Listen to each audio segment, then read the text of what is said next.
Gracias al grupo de música por dirigirnos en estos cánticos. Hace 19 años en el cine estrenaron una película titulada La Pasión de Cristo. Algunos la habrán visto, otros quizá no. Es una película que representa con extrema crudeza las últimas horas de Jesús antes de morir crucificado. Narra los hechos desde la oración de Jesús en el huerto de los Olivos, pasando por la traición de Judas, la negación de Pedro, los azotes y las burlas que recibió Jesús. También se mostraba ese trato injusto recibido por Jesús de parte de Pilatos y también de parte del rey Herodes. También se veía la carga de la cruz y finalmente la muerte de Jesús en la cruz. Una película que intentaba reflejar el sufrimiento que padeció Cristo en su camino hasta esa cruz. Y la película causó mucho impacto en la sociedad de ese entonces, al menos durante unos cuantos meses. Y recuerdo que yo la vi en el cine cuando se encendieron las luces, vi a muchas personas con la cara llena de lágrimas, pero muchas de esas lágrimas eran consecuencia de haber visto en la pantalla grande, lo que le había sucedido a una persona llamada Jesús, una persona buena que había sufrido injustamente desde azotes hasta finalmente pues esa muerte brutal en la cruz. Una persona que había sido traicionado por los suyos, por su pueblo, por los judíos. Una persona que había sido abusada por los romanos, el pueblo imperialista, opresor. Y si en aquel momento les hubiésemos preguntado a las personas que estaban allí en el cine, si hubiesen tenido la oportunidad de librar a Jesús de esa muerte, si lo habrían hecho, si lo habrían librado de esa muerte, de esa pasión, seguramente todos habrían respondido que por supuesto. Y es que en la cabeza de muchas personas aún permanece la idea de que la muerte de Jesús fue algo inesperado, algo quizá fruto de la temeridad de Jesús o fruto de las maquinaciones de Judas o de la cobardía de Pilato, o incluso fruto del odio del Sanedrín, que finalmente parecía conseguir los propósitos que buscaban de deshacerse de Jesús. En el texto que estudiamos hoy veremos que no es así, que la muerte de Jesús no es fruto de la sorpresa, porque Jesús sabía perfectamente desde el principio todo lo que iba a suceder. Vamos a nuestro texto de esta mañana, que se encuentra en el Evangelio de Marcos, el capítulo 10, los versículos del 32 al 34. Y vamos a ponernos en pie también para tener esta lectura. Marcos, el capítulo 10, los versículos del 32 al 34.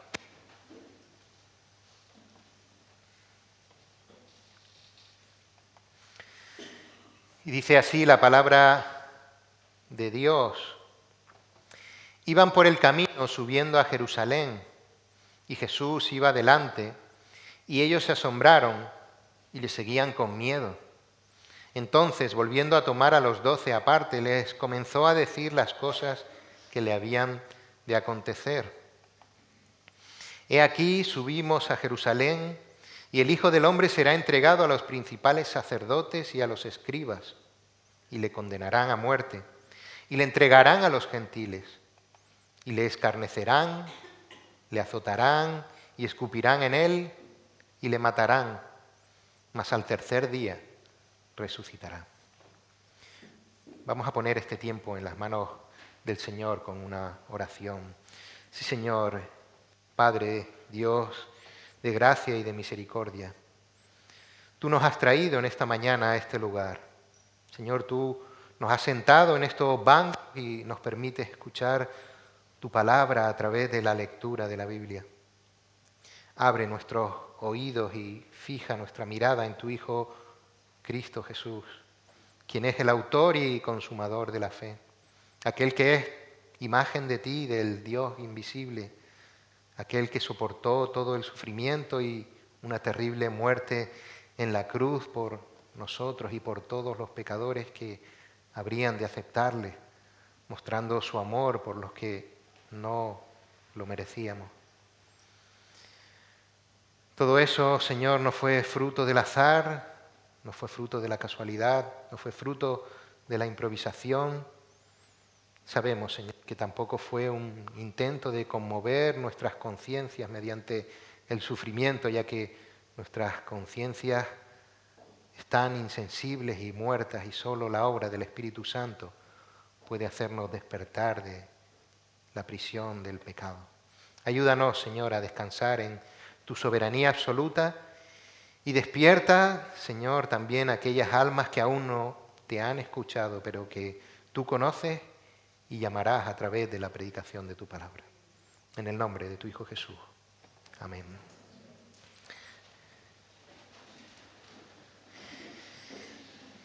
Perdonen la redundancia en el título, lógicamente un plan es planificado, pero mi intención con este título era resaltar lo que estábamos explicando al principio de la exposición, y es que la muerte y posterior resurrección de Jesús obedecía a un plan no improvisado, sino que desde antes de la fundación del mundo el Padre ya había planeado lo que debía suceder. El Hijo ya sabía también lo que iba a suceder y Él iba a obedecer dicho plan hasta el final, con el poder del Espíritu Santo para llevarlo a cabo. En los versículos anteriores de estos que hemos leído en esta mañana, fuimos partícipes de cómo Jesús instruyó a sus discípulos sobre la imposibilidad del hombre para salvarse a sí mismo. Comenzábamos este capítulo 10 con un cara a cara de los fariseos con Jesús en una discusión acerca del divorcio, que vimos cómo Jesús recondujo hacia el estándar de Dios sobre el matrimonio, un estándar difícilmente alcanzable para un ser humano pecador. Luego el conflicto surgió con los discípulos que impedían a los padres traer a los niños a Jesús. Y se ponía de manifiesto cómo los discípulos también continuaban obrando desde el legalismo, igual que los que anteriormente buscaban las fórmulas legalistas para divorciarse. Jesús dejó claro que el reino de los cielos es de aquellos niños que aún no distinguen entre lo bueno y lo malo, aquellos que son incapaces de hacer nada absolutamente para salvarse y solamente reciben la salvación por la soberana gracia de Dios en ellos. Y Cristo enseñaba también a sus discípulos que lo mismo ocurría con las personas mayores. Solo aquellos que reconocían que nada podían hacer para salvarse podían entrar en el reino de los cielos por la gracia de Dios.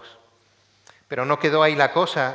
Vimos la anterior vez que subíamos aquí a predicar el encuentro con el joven rico, inmediatamente después a ese encuentro con los padres que traían a los niños.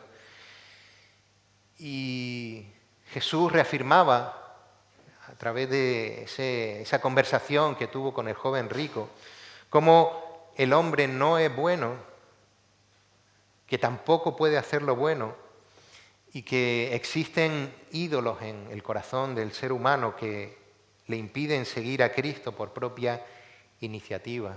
Terminábamos el otro día con el asombro de los discípulos que no entendían cómo un hombre que cumplía los mandamientos, que era admirado por el pueblo y que había sido económicamente prosperado, no conseguiría la vida eterna. Pero es que el ser humano no tiene que encontrarse con la vida eterna como un lugar al que entrar por cumplir unos requisitos.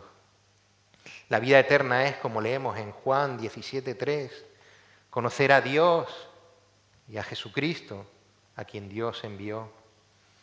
Y quien ha visto al Hijo, ha visto al Padre. Todo esto, todos estos encuentros que estuvimos estudiando, Sucedieron en la región de Perea, hacia la zona este del río Jordán, una región que habían cruzado los discípulos y Jesús para no pasar por Samaria en el camino que llevaban hacia Jerusalén. Dice el versículo 32, iban por el camino subiendo a Jerusalén y Jesús iba delante y ellos se asombraron y le seguían con miedo. Entonces, volviendo a tomar a los 12 aparte, les comenzó a decir las cosas que le habían de acontecer. La ciudad de Jerusalén se encuentra en una meseta en altura y por eso lo de subir a Jerusalén, pero también se utilizaba la expresión de subir a Jerusalén porque era considerado el lugar más elevado donde se encontraba el templo, el lugar donde Dios se manifestaba. En ese momento se iba a celebrar la festividad de la Pascua y eran muchos los peregrinos de todas partes que subían a Jerusalén para celebrar dicha festividad. Y vemos que es Jesús el que va marcando el camino con decisión, sin ninguna duda de a dónde se dirige. Jesús se dirige a Jerusalén. Los discípulos se asombran y se asustan porque ya sabían lo que iba a acontecer. Esta es la tercera vez que Jesús les va a advertir de lo que le va a suceder en Jerusalén. La primera vez que les advirtió la vimos en Marcos, el capítulo 8, el versículo 31, cuando después de que Pedro confesara que Jesús era el Mesías esperado, Jesús le dijo a sus discípulos que le era necesario al Hijo del Hombre padecer mucho y ser desechado por los ancianos, por los principales sacerdotes y por los escribas, y ser muerto y resucitar después de 3 días. La reacción de los discípulos, con Pedro como representante, fue tratar de convencer a Jesús de no hacerlo, de no ir a Jerusalén, demostrando así que ellos aún no entendían que era necesario y que obedecía a un plan divino. Nuevamente en Marcos, el capítulo 9, el versículo 31, Jesús insistía en enseñar a sus discípulos que Él iba a ser muerto y que luego iba a resucitar. Y ellos seguían sin entenderlo y ni querían preguntar en ese momento por no tratar ese tema. Quizá de alguna manera se podría evitar esa situación, pensaban los discípulos. Pero ahora ya iban de camino a Jerusalén. No era una broma, no eran palabras vacías y estaban temerosos porque sabían lo que Jesús les había advertido que iba a ocurrir. Pero en el día de hoy queremos hacer hincapié en por qué Jesús podía hacer predicciones tan específicas acerca de lo que iba a acontecer, y era por 2 razones.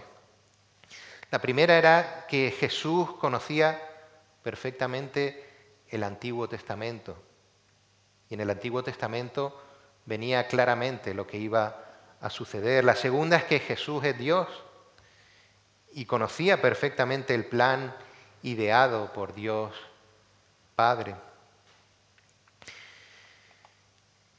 Y Jesús conocía perfectamente el Antiguo Testamento, no solamente un conocimiento intelectual de las palabras que salían allí, sino que Él era el autor de ese Antiguo Testamento. Lo cierto es que ahora, visto desde la distancia, con la Biblia completa,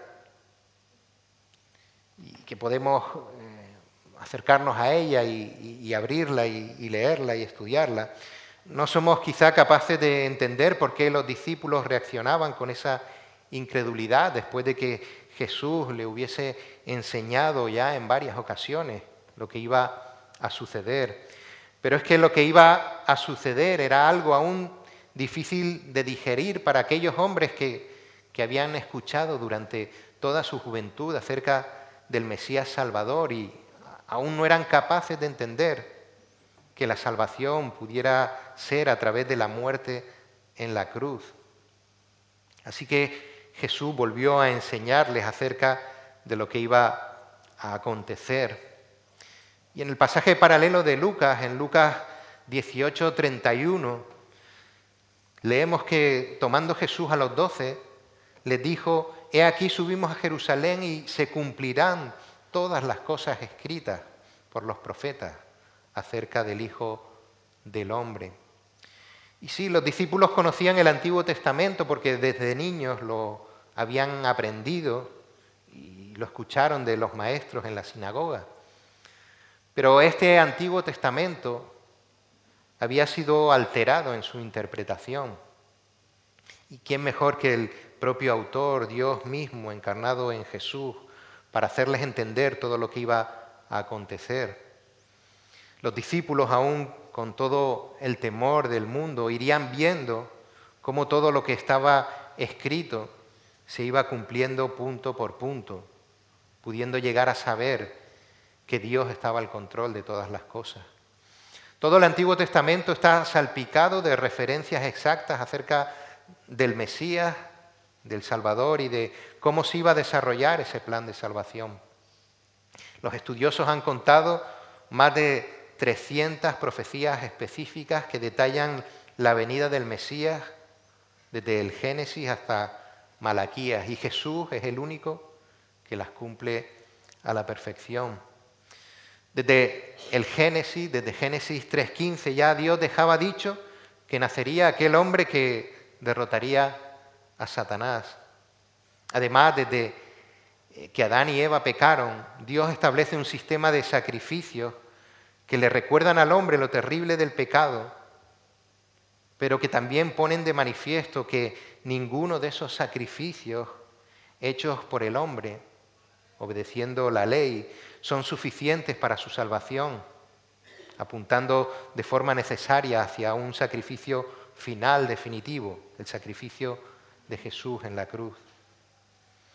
Hebreos 10 explica perfectamente esa diferencia entre los sacrificios temporales llevados a cabo por el pueblo de Israel y el sacrificio de Cristo hecho una vez y para siempre. Esto en cuanto a la necesidad del sacrificio definitivo, pero el Antiguo Testamento fue más específico en relación a lo que iba a suceder. En el Salmo 22 encontramos palabras como los versículos del 6 al 8, «Mas yo soy gusano y no hombre, oprobio de los hombres y despreciado del pueblo. Todos los que me ven me escarnecen, estiran la boca, menean la cabeza diciendo, se encomendó a Jehová, líbrele él, sálvele, puesto que en él se complacía». Después vimos cómo los que estaban presentes en la crucifixión de Jesús utilizaban estas burlas para referirse a él. Que le salve Dios si es verdaderamente su Hijo, le decían a Jesús cuando estaba en la cruz. También en el versículo 16, horadaron mis manos y mis pies, en clara alusión a esa crucifixión, clavando sus manos y sus pies en la cruz. O el versículo 18, repartieron entre sí mis vestidos y sobre mi ropa echaron suertes. Todo eso fue lo que sucedió posteriormente, Jesús soportando las burlas de los que por allí pasaban. Como decíamos, horadaron sus manos y sus pies, le clavaron en la cruz y repartieron sus ropas. Los que allí se encontraban las echaron a suerte. Pero también leímos la lectura devocional de esta mañana en Isaías 53, la profecía que tenía el pueblo judío sobre el Mesías, presentando no a un Mesías militar al uso, sino a un Salvador que en servidumbre al Padre iba a cargar sobre él nuestras iniquidades, que iba a ser rechazado por todos, que iba a padecer el castigo que nosotros nos merecíamos hasta morir. Pero también la predicción de Isaías, hecha 700 años antes del nacimiento de Cristo, anunciaba el triunfo definitivo más allá de la muerte. No nos vamos a quedar ahí, vamos a aprovechar la tecnología multimedia para compartir distintos pasajes del Antiguo Testamento que describen con anterioridad a los hechos lo que estaba a punto de suceder. Zacarías 9:9 dice: alégrate mucho, hija de Sión, da voces de júbilo, hija de Jerusalén. He aquí tu rey vendrá a ti, justo y salvador, humilde y cabalgando sobre un asno, sobre un pollino, hijo de asna. Y nos acordamos de la entrada triunfal que luego haría Jesús en Jerusalén. Zacarías 13:7, levántate, oh espada, contra el pastor y contra el hombre, compañero mío, dice Jehová de los ejércitos. Hiere al pastor y serán dispersadas las ovejas, y haré volver mi mano contra los pequeñitos. Y nos acordamos cómo Jesús se quedó solo en la cruz, habiéndose dispersado sus discípulos. El Salmo 34, en el versículo 20, nos dice: Él guarda todos sus huesos, ni uno de ellos será quebrantado. Y ningún hueso de Jesús fue roto, a pesar de lo terrible de los castigos que sufrió y a pesar de su posterior crucifixión. Si leemos en los evangelios podemos ver que a los que fueron crucificados al lado de él les partieron las piernas para que muriesen con mayor rapidez, pero Jesús había fallecido, no fue necesario quebrar ninguno de sus huesos. El Salmo 69, 21. Dice: me pusieron además hiel por comida, y en mi sed me dieron a beber vinagre. Y Mateo nos cuenta lo que sucedió estando él en la cruz. Le dieron a beber vinagre. Estas y muchas otras profecías reflejadas ya entonces en las Escrituras que se disponían en aquel momento, el Antiguo Testamento, ya hablaban acerca de la muerte, de la resurrección y de la ascensión de Cristo, y eso dio testimonio de quién era Jesús. Y los apóstoles, que pudieron ser testigos privilegiados de todas ellas, entenderían a posteriori, cuando el Espíritu Santo les abrió el entendimiento, el plan de salvación enteramente diseñado por Dios desde antes de la fundación del mundo.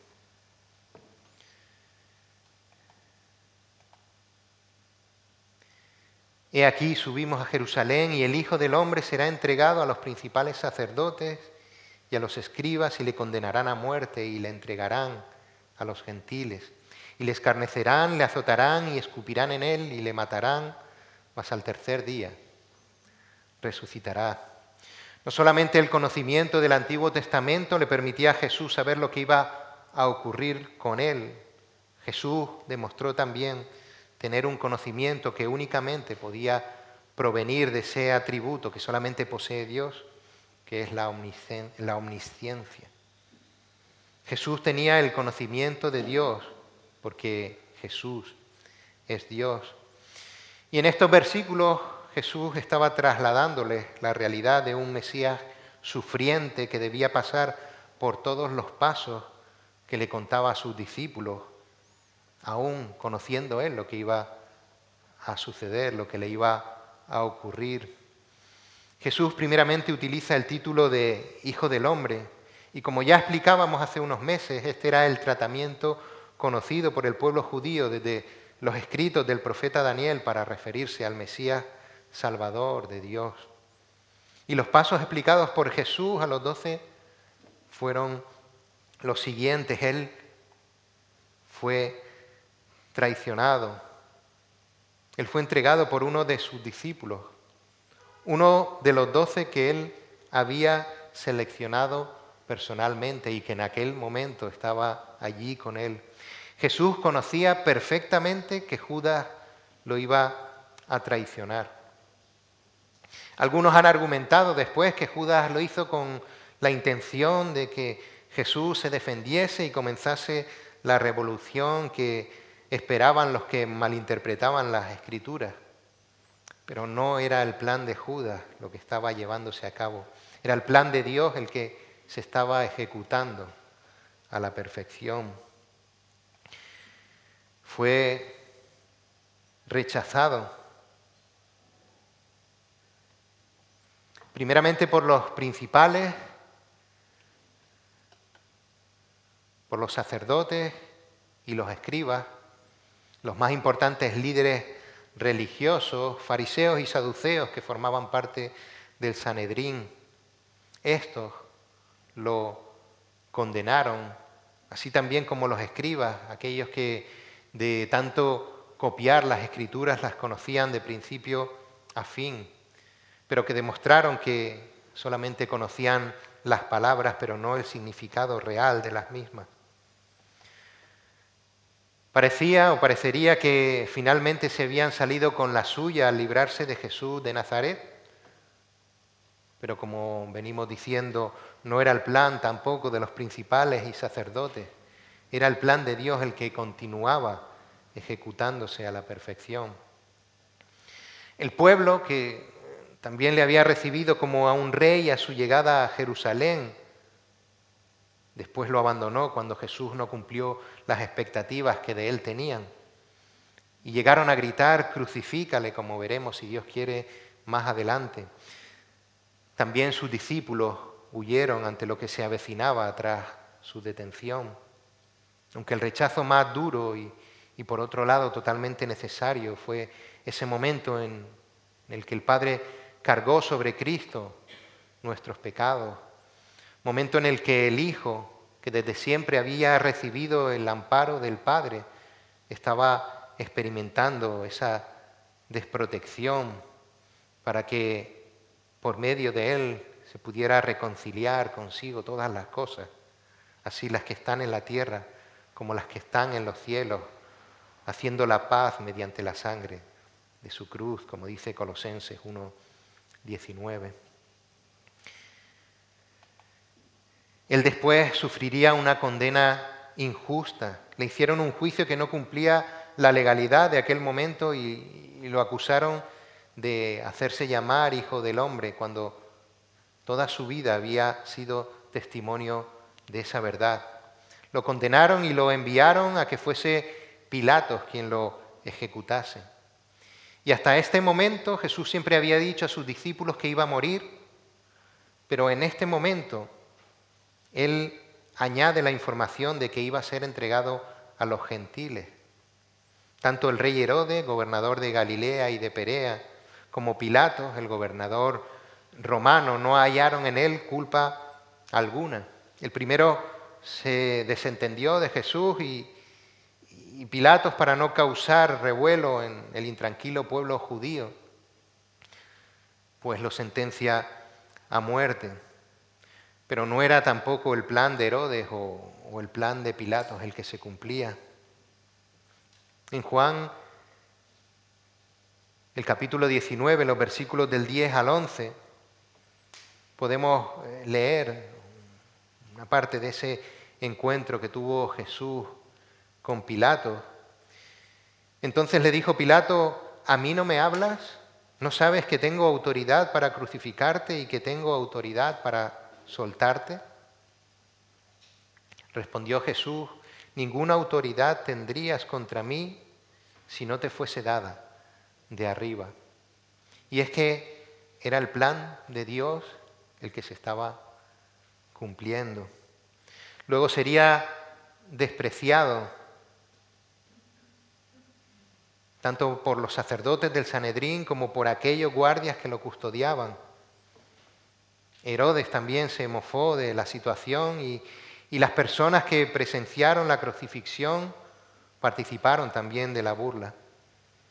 Hasta aquellos criminales que habían sido crucificados al lado de Jesús se burlaron de él. Se reían de esa situación, que el supuesto Mesías estuviese allí colgado y de que se acabase su aventura allí clavado en una cruz. La ignorancia humana representada en los que allí estuvieron, incapaces por sí mismos de ver que ese seguía siendo el plan de salvación. Fue castigado físicamente, le azotarán, le escupirán, fue azotado, fue escupido, golpeado, abofeteado, coronado de espinas y finalmente crucificado. La peor muerte que se podía experimentar en aquel momento. Un sufrimiento extendido y que para el pueblo judío representaba la maldición sobre aquel que moría de esa forma. Angustiado y afligido no abrió su boca, cantábamos antes recordando Isaías 53. Jesús, aún con el pleno conocimiento de que todo esto iba a suceder, Él sufrió la cruz con gozo. Es increíble que con gozo fuese a morir, menospreciando el oprobio para que su pueblo pudiera tener vida eterna. Recuerdo comentar con un amigo sobre la película de la que hablábamos al principio, de la Pasión de Cristo. Y recuerdo que en aquel momento él me dijo, bueno, tiene un final previsible. Al final Jesús muere. Y yo le dije, me parece que no te enteraste bien de la película, que no te quedaste hasta el final y que no conoces bien la historia. Él rectificó, sabía. Es verdad, es verdad. Jesús siempre que instruía a sus discípulos sobre lo que iba a suceder, insistía en que a pesar de lo terrible de los acontecimientos, a pesar del desprecio, la injusticia, la burla, el sufrimiento físico y la muerte, Jesús no iba a salir derrotado. Jesús iba a pagar por el pecado, iba a salvar a los suyos del pecado e iba a vencer a la muerte, siendo el camino para la salvación que, como habíamos visto, era algo que el hombre no podía lograr por sí mismo. Ahora, más de 2000 años después, somos partícipes a través de la Biblia que todas aquellas cosas se cumplieron tal y como el Antiguo Testamento había anunciado siglos antes y tal y como Jesús le había descrito minuciosamente a sus discípulos que iba a acontecer. Y esto nos presenta a un Dios al control absoluto de todos los acontecimientos.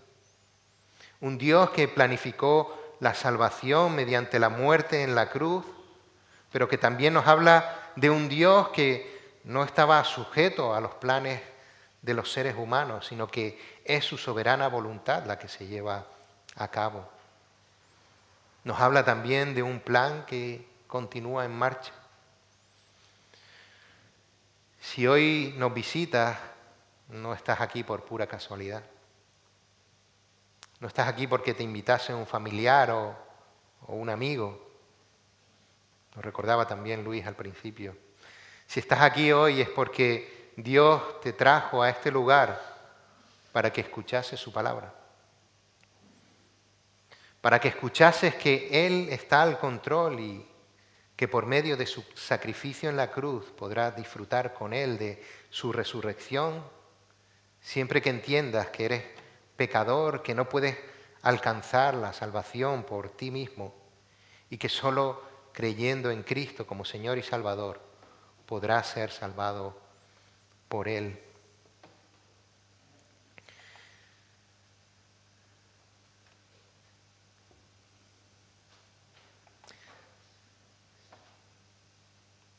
He perdido la lectura que iba a compartir.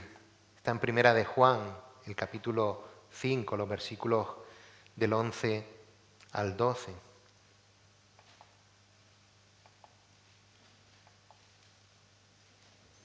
Primera de Juan, el capítulo 5, los versículos del 11 al 12. Y este es el testimonio, que Dios nos ha dado vida eterna, y esta vida eterna está en su Hijo. El que tiene al Hijo, tiene la vida. El que no tiene al Hijo de Dios, no tiene la vida. O Hechos 4:12. Y en ningún otro hay salvación, porque no hay otro nombre bajo el cielo dado a los hombres en que podamos ser salvos. Romanos 10:9. Que si confiesas con tu boca que Jesús es el Señor y crees en tu corazón que Dios le levantó de los muertos, serás salvo. Si hoy estás escuchando esto y verdaderamente lo crees, entiende que será fruto del plan de salvación que Dios tiene planeado para ti. Así que simplemente has de reconocer que has entendido todo esto y que hoy es el día de salvación que Dios ha previsto para ti. Si aún no lo entiendes, Dios puede estar aún trabajando con su palabra en tu vida. Sigue acudiendo a la palabra de Dios. Para los hermanos creyentes, estos 3 versículos repetidos nuevamente por Cristo nos muestran a un Dios confiable, inmutable, soberano. Un Dios dispuesto a dar a su Hijo por reconciliarse con nosotros. Un Dios que no improvisa, que no se amolda a las cosas como van sucediendo, sino que es el autor de lo que va sucediendo. Que en algunos momentos permite cosas que nosotros no podemos entender, porque nuestra capacidad de ver es limitada, pero que forman parte de un plan perfecto hecho por el Dios perfecto. Un Dios que en la persona del Hijo sufrió la más terrible de las injusticias, soportó el más terrible de los dolores en obediencia al Padre. Sabemos muchas veces que la vida parece no ser justa. Nuestra vida diaria también pasa por situaciones que nos parecen injustas, enfermedades que no entendemos por qué nos tocan padecer También vemos cómo nuestra honradez no es recompensada con beneficios. Cuando tratamos de llevar el Evangelio nos encontramos con oidores sordos que ya ni siquiera discuten. El trabajo parece que no sale, no apruebo los exámenes aún estudiando, las matemáticas parece que no me entran en la cabeza a pesar de que paso horas y horas dándole vueltas. Pareciera que mi vida está fuera de las manos de Dios y que por eso me suceden cosas desfavorables. Dios sigue al control de nuestras vidas. Dios sigue moldeando nuestra santidad por medio de las cosas que permiten nuestro día a día. Habrá muchas cosas que no lleguemos a entender, que nos causen miedo, que nos causen temor, pero de las que podemos estar seguros que siempre van a suceder para bien.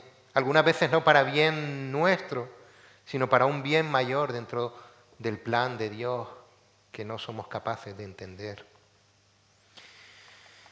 Vimos que Jesús conocía perfectamente el Antiguo Testamento, un Antiguo Testamento que apunta hacia Él y hacia la salvación del pecador arrepentido a través de la cruz de Jesús.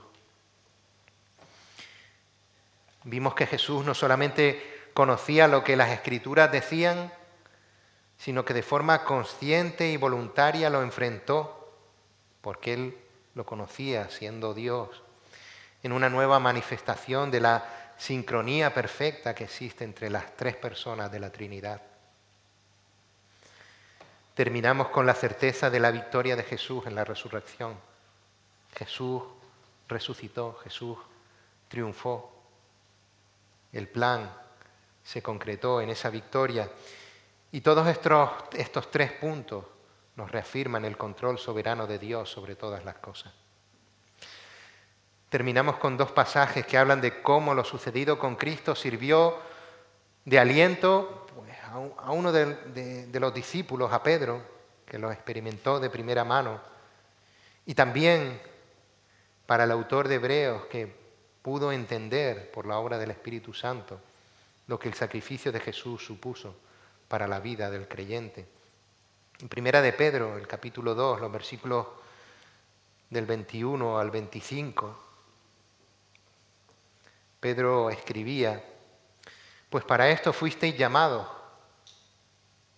porque también Cristo padeció por nosotros, dejándonos ejemplo, para que sigáis sus pisadas, el cual no hizo pecado ni se halló engaño en su boca, quien cuando le maldecían no respondía con maldición, cuando padecía no amenazaba, sino encomendaba la causa al que juzga justamente.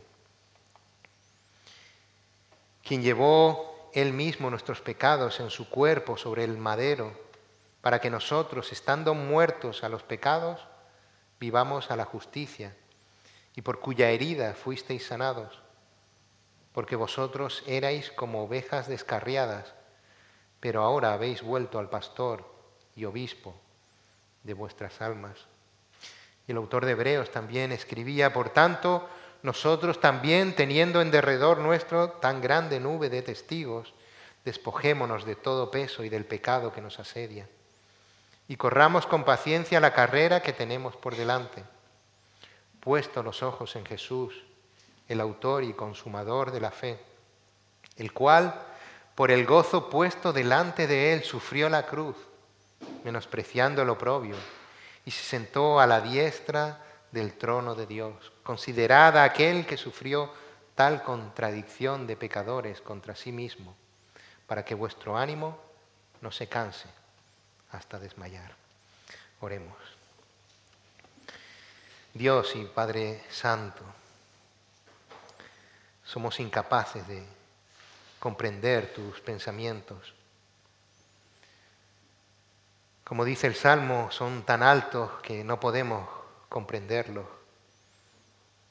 Como el Dios Todopoderoso se hizo hombre de forma consciente y de forma consciente también se entregó al desprecio, al castigo, a la injusticia y a la muerte por reconciliarte con nosotros que no lo merecemos. Nuestra vista limitada, Señor, no nos permite ver más allá de nuestro día a día, de aquellas cosas que nos incumben a nosotros mismos. Y nos desesperamos cuando las cosas no van como nosotros pensamos, olvidando que tú tienes el control de todas las cosas, sobre todo de la salvación del ser humano que es incapaz de lograrla por sí mismo. Perdónanos, Señor, cuando olvidamos una salvación tan grande que nos has regalado, cuando olvidamos el costo voluntario que supuso para tu Hijo Jesús. Perdona, Señor, cuando magnificamos nuestro sufrimiento terrenal y temporal por las cosas materiales y olvidamos que tú conseguiste la victoria más importante en aquella cruz.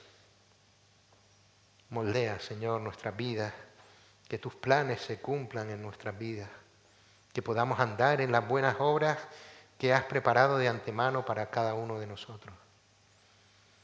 Y sigue tú, Señor, salvando a aquellos que están en tus planes, que podamos ser colaboradores útiles, instrumentos efectivos en tus manos para la transmisión del Evangelio, que es poder tuyo para salvación. En el nombre de Jesús. Amén.